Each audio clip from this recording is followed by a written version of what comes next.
CBI जांच हो, रूपा तिर्की के साथ जांच हो।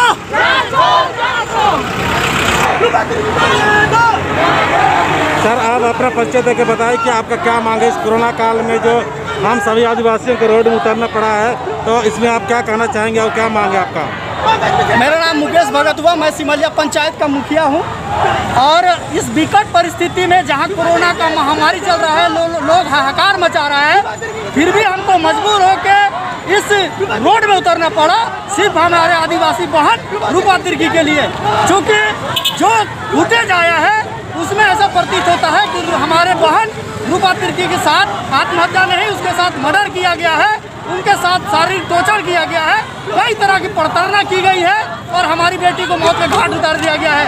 आज इस कोरोना काल में हम लोग रोड में उतरे हैं तो सिर्फ उनके न्यायिक जांच के लिए हम लोग सरकार से आग्रह करते हैं कि जल्द से जल्द उसकी सीबीआई जांच हो और जिसका नाम आ रहा है उसको जल्द से जल्द जेल भेजने का कार्य करें ताकि हमको न्याय मिले।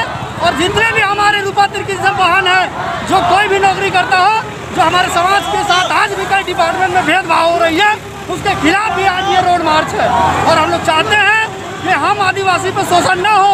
हम जिस राज में रहते हैं वो हमारा आदिवासी राज है और हम चाहते हैं कि हमारे साथ न्यायिक जांच हो, हमारे साथ मान सम्मान से बात होनी चाहिए।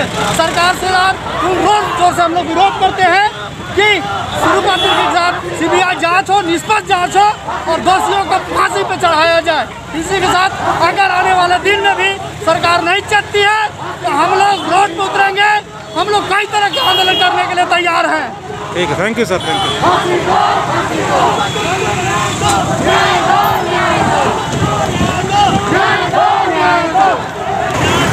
तो बहन जी, आप लोग अपना परिचय देते हुए बताएं कि अभी हम लोग कोरोना काल में इस तरह से हम लोग रोड में उतरे हुए हैं, तो इसका क्या रीजन है? आप अपना परिचय देके बताइए और क्या मांग है सरकार से और क्या आप जो समस्या लेकर उतरे हुए हैं? रूपा तिर्की के मामले में जो हम लोग उतरे हैं अभी, उसको इंसाफ मिलना चाहिए। काहे कि पढ़ी लिखी थी, मेहनत की थी, मेहनत करके आप उसका जॉब दी, लेकिन उसका जो आत्महत्या की नहीं थी, उसको मार डाला था और उसको पंखा में लटका दिया था।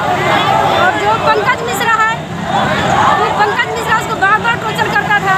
तो मेरा कहने का मतलब उसको जो इंसाफ रूपा तिर्की को इंसाफ मिलना चाहिए और जो गलत किया है उसको भी दोषी को इसको सजा मिलना चाहिए।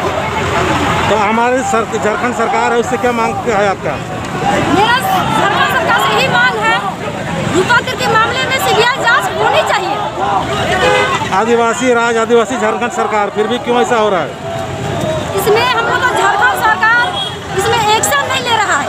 झारखंड सरकार को रूपा तिर्की के मामले में एक्शन लेना चाहिए, कार्रवाई होनी चाहिए। आप अपना परिचय दीजिए। मेरा नाम है ज्योति भगत, पूर्वी पंचायत की मुखिया, रातू प्रखंड। ठीक है। दीदी, आप बताइए कि अभी हमारी सरकार, झारखंड सरकार जो है आदिवासी सरकार है, फिर भी हम आदिवासियों जो महिलाओं के खासकर विशेषकर बहुत सारे अत्याचार और अन्याय शोषण हो रहा है, तो आप इसे किस रूप में देना चाहते हैं और सरकार को क्या बताना चाहती है आप? देखिए, एक गरीब आदिवासी अपना हिम्मत से पढ़ लिख के अपना पद हासिल की थी, उसको आज साजिश के तहत उनकी आत्महत्या किया गया। उसका सीबीआई जांच हो, झारखंड सरकार होश में आए, अब केंद्र सरकार भी होश में आए, उसका सीबीआई जांच हो, जांच होने के बाद उसको फांसी की सजा देना चाहिए। ये मेरी मांग है और ये मांग होनी चाहिए।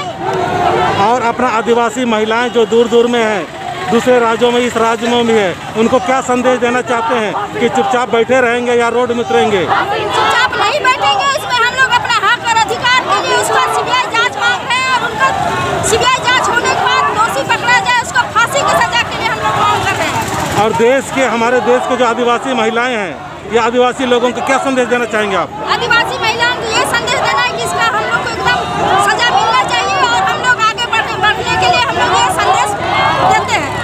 चलो ठीक है, और कुछ बोलना चाहेंगे? कुछ क्लास कीजिएगा तो बोलेंगे। हाँ बोलिए। हम लोग रास्ता में उतरे हुए हैं। एक गरीब रूपा तिर्की गरीब घर से जुड़ी हुई थी, मेहनत की थी, मेहनत के वजह से अपना जो कि उसको जो अदर कास्ट के जो है उन टॉर्चर करके इसको मार डाला था। और एक गरीब महिलाओं के साथ जो अत्याचार हो रहा है, हमारे यहाँ हेमंत सरकार है, इसको निर्णय लेना चाहिए कि हम लोग गरीब महिला जो एसटी लोग हैं उसमें उसको सहयोग करना चाहिए और हम लोग सहयोग देंगे सरकार तो हम आगे बढ़ेंगे। इस तरह का अगर सहयोग नहीं करेंगे तो हम लोग कैसे आगे बढ़ेंगे, हम लोग आगे बढ़ नहीं सकते। जो दोषीदार है उसको तो फांसी की सजा हर हाल में मिलना चाहिए। ठीक है, धन्यवाद दीदी, धन्यवाद।